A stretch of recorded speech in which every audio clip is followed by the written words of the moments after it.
നിങ്ങളുടെ favourite shows ഇനി ഒരിക്കലും മിസ്സാവില്ല. ഇപ്പോൾ C5 കാണും നിങ്ങളുടെ ഫേവറേറ്റ് ഷോസ് തികച്ചും സൗജന്യമായി. ഞാൻ ആദ്യമായിട്ടാ ഒരാളെ സ്നേഹിക്കുന്നത്. ധനുഷിനൊപ്പം എങ്ങനെയുള്ള ജീവിതം ഈശ്വരൻ തന്നാലും ഞാൻ അഡ്ജസ്റ്റ് ചെയ്ത് ജീവിച്ചോളാം.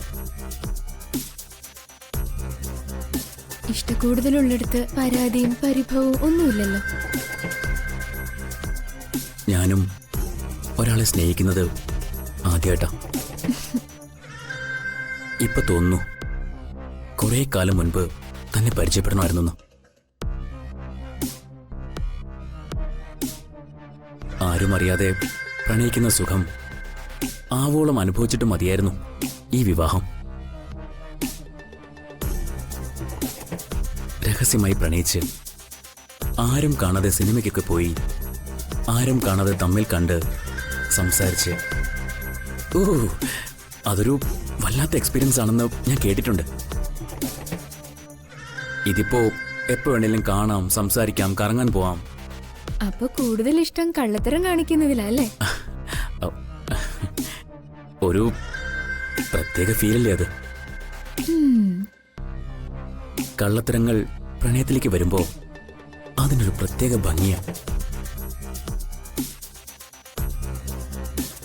താനൊന്ന് ഓർത്തു നോക്കിയേ, നമ്മളിവിടെ ആരും അറിയാതെ പ്രണയിക്കുകയാണെന്ന് കരുതുക. ആരും അറിയാതെ താനിപ്പോ എന്നെ കാണാമെന്നൊന്നും കരുതുക.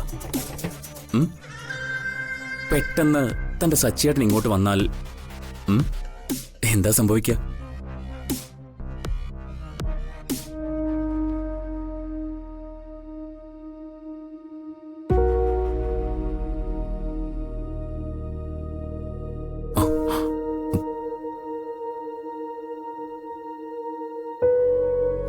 ഞാൻ ധനുഷിന് ചായയും കൊണ്ടുവന്നതാ. അറിഞ്ഞു. ചായ കൊണ്ടുവന്നോളെ ഇതുവരെ കണ്ടില്ലെന്ന് അർച്ചന പറഞ്ഞിട്ടാ ഞാൻ ഇങ്ങോട്ട് വന്നത്.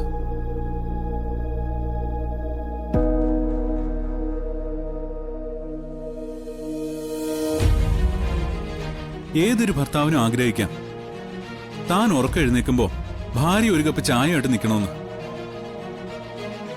അതുപോലെ ധനുഷിന് ആഗ്രഹം കാണും, അതൊക്കെ എനിക്ക് മനസ്സിലാവും.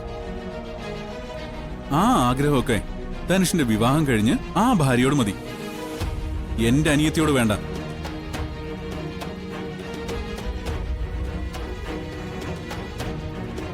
നീ നെല്ലിശ്ശേരി ഗ്രൂപ്പിന്റെ ഓണറിൽ ഒരാളാ, ഇവൻ അവിടുത്തെ സ്റ്റാഫും. അതായത് നിന്റെ ശമ്പളക്കാരനാണ് ഈ നിൽക്കുന്ന ധനുഷ്. നീയൊരു ചായ കൊണ്ട് കൊടുക്കുന്നതില് യാതൊരു തെറ്റുമില്ല. ചായ കുടിച്ച് ഇയാൾക്ക് ഉന്മേഷം ഉണ്ടായാലേ ഇയാളുടെ ജോലി നല്ല രീതിയിൽ നടക്കും. അങ്ങനെ നടന്നാലേ നമുക്ക് ലാഭം കിട്ടൂ.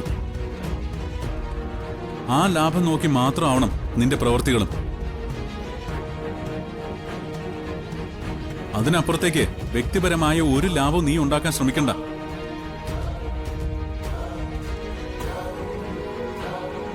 നിന്നോട് ഇവിടുന്ന് ഇറങ്ങിപ്പോന്ന് പറയാൻ മടിച്ച ഞാൻ ഇത്രയും വിവരിച്ചു പറഞ്ഞത്. അതിന് നിന്റെ മുഖത്ത് നോക്കി പറയണോ?